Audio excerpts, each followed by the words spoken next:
자, 안녕하세요. 오랜만에 뵙습니다. 네, 강윤철입니다. 이제 안드로이드 쪽으로 저희가 들어가기 위해서 이번 챕터에서 공부할 거는 마크업 언어랑 이벤트라는 개념을 조금 맛을 보셔야 돼요. 이게 왜 중요하냐면 안드로이드에서 화면을 만들 때요. XML이라는 걸 이용을 해서 저희가 화면을 만듭니다. 자, 그렇다면 왜 얘가 XML을 쓰는지도 이해를 하셔야 되잖아요. 네, 그거랑 그 다음에 이벤트 핸들러에 대한 개념이 필요하시거든요. 이벤트를 다룬다라는 개념이 좀 필요하거든요.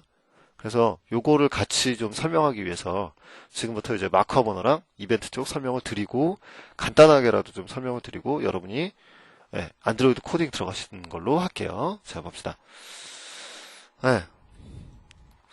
마크업 언어라는 건요, 그냥 데이터예요. 이게 도대체 뭐야? 이거 프로그램도 아니고 도대체 뭐지? 우리가 지금 갑자기 자바 프로그래밍을 하다가 갑자기 마크업 언어로 넘어왔잖아요. 자, 근데 우리가 한번 근본적으로 생각해 볼 필요가 있어요. 자, 왜 마크업 언어라는 게 나왔을까라는 얘기죠. 자, 프로그램이라는 게 결국은 우리 뭐를 처리한다고 생각하세요? 결국에 프로그램이라는 건요. 프로그램을 짠다라는 건 결국엔 어떠한 데이터를 가지고 어떠한 로직을 수행해서 어떠한 화면을 만들어내는 거예요. 어떠한 결과물을 만들어내는 거죠. 자, 이 결과물을 우리가 흔히 이제 이걸 이제 함수도 똑같고 객체 지향도 똑같아요. 결국 프로그램이 하는 건 뭔가 데이터를 넣어주면 로직을 돌리고 결과물을 만들어내는 거예요. 그쵸? 자, 그렇다면 한번 생각을 해볼게요. 우리가 이거 결과물 만들어가지고 처리하는데 화면이 나와야 돼요. 결과물 갖다가 이제 그냥 생뚱거리고 콘솔 창에다 찍는 건 아니잖아요, 요즘. 자, 그럼 화면이 나와야 돼요. 그럼 결과를 보여주기 위해서 우리가 또 화면 코딩을 해줘야 된다는 얘기죠. 자, 그럼 우리가 이런 결과 화면을 갖다가 뭐라고 얘기하냐면, 뷰라고 얘기해요. 자, 그러면, 뷰라고 얘기하면, 자, 이제 그러면 화면도 또 프로그램으로 만들 거 아니에요. 화면 만들었어요.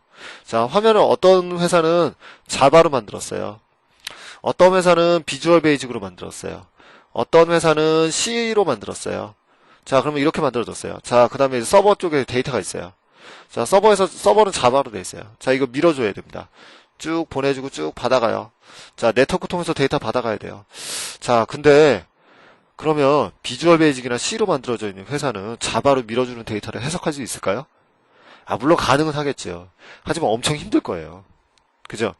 자, 그래서, 이런 경우에, 만약에 다른 이기종 간에 이 다른 언어를 가지고 프로그램을 구현해 놓으면 도대체 그러면 데이터를 어떻게 전달하는 게 편할까?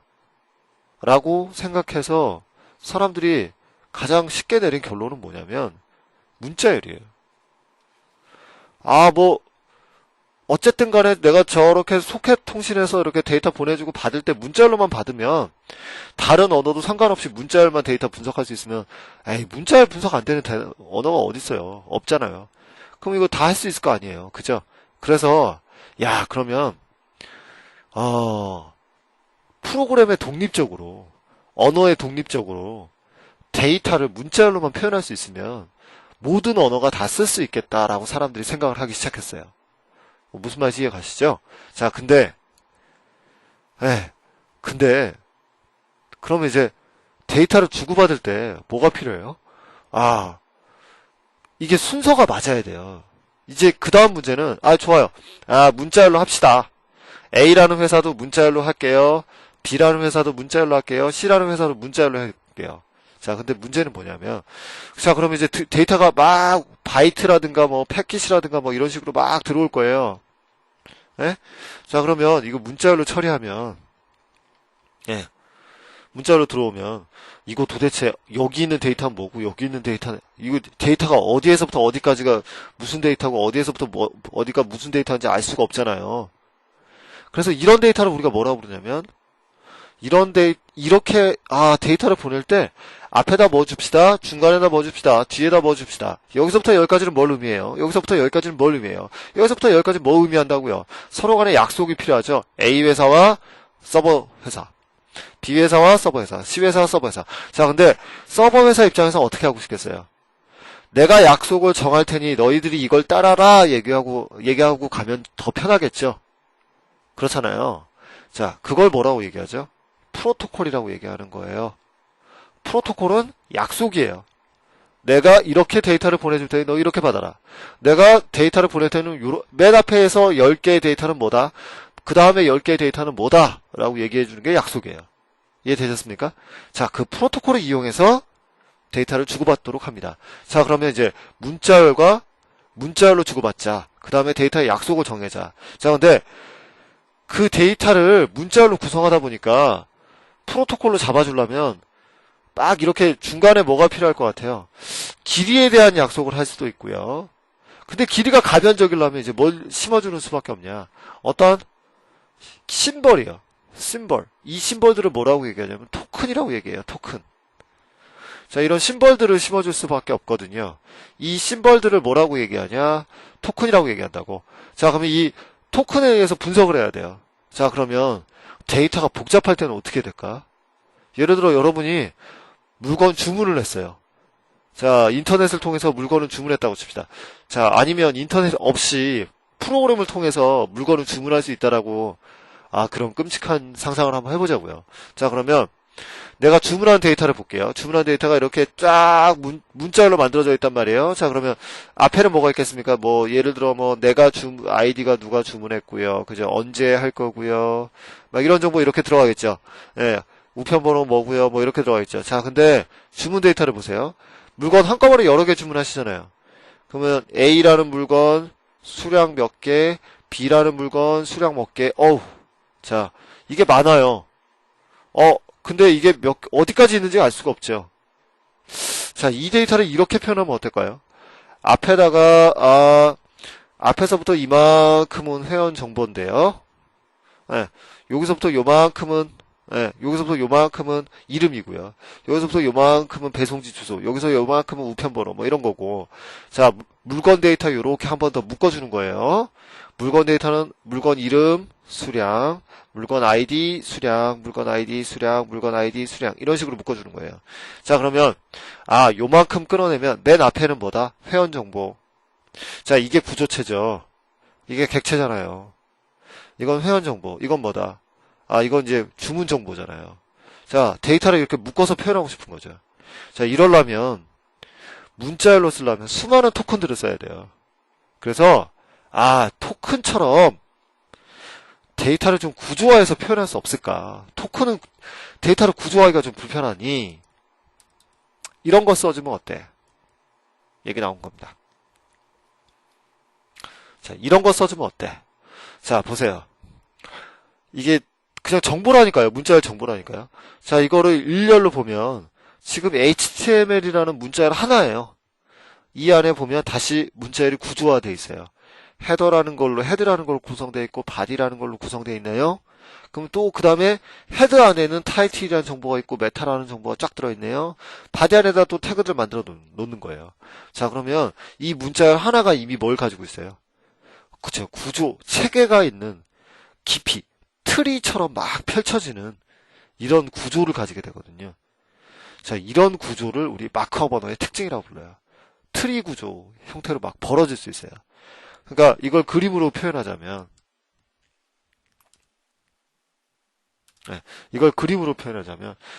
맨 바깥쪽에 HTML 태그가 있고요. 그 안에 다시 헤드라는 태그가 있고, 그 안에 다시 바디라는 걸로 이제 구성되는 거죠. 자, 요렇게 또 이제 타이틀 태그 있고, 메타 태그들이 있고, 그죠? 이런 식으로 데이터를 구조화 잡는 거 있잖아요. 마크업 언어가 쓰이는 이유는 딱 이거 하나예요. 데이터를 구조화 잡기 위해서. 됐습니까? 데이터를 구조화 잡는다는 거 잊으시면 안 돼요. 네. 그래서 순수한 마크업 언어는 원래 뭐 때문에 나왔냐? 그쵸. 원래 본래 의도는 데이터만 전달하는 의도. 그래서 마크업 언어들은 이 뒤에 NL이라는 게 붙는데 얘네들의 특징은 뭐냐면 데이터의 독립적. 네. 데이터만 표현하는 언어라는 거고, 그 다음에 이제 웹에서는 이제 HTML이라는 걸 쓰는데 얘는 원래는 데이터 전달하는 용도인데 점점 복잡해졌어요. 점점 얘가 이제 화면에 막 많이 디스플레이 시킵니다. 그리고 얘는 이제 좀 어색해요. 왜냐하면 뭐 태그의 쌍이 안 맞는다든가 뭐 이런 자지구레한 룰을 어겨도 돼요. 그래서 사람들이 좀 더, 이거는 또 이제 태그가 정해져 있거든요. 좀 더, 내 마음대로 익스텐셔블 마크업 랭귀지예요. 확장이 가능한 마크업 언어. 내 마음대로 이렇게 포맷 마크업을 정하고, 그러니까 마크업을 정한다는 얘기는 뭐냐요? 마크를 정한다는 얘기는 간단히 말하자면 구조를 내가 정한다는 얘기예요. 구조를 정의하고, 데이터를 넣을 수 있게끔 내가 잡는 겁니다. 그러니까 예를 들어 보험회사에 대한 데이터를 내가 정하는 거예요. 아니면 내가 무역을 해요. 그럼 무역에 대한 데이터를 갖다가 마크업을 정하는 수 있게끔 하자라는 거죠. 그게 XML이에요. 이렇게 데이터 정해놓고 사람들이 이제 같이 쓰는 거예요.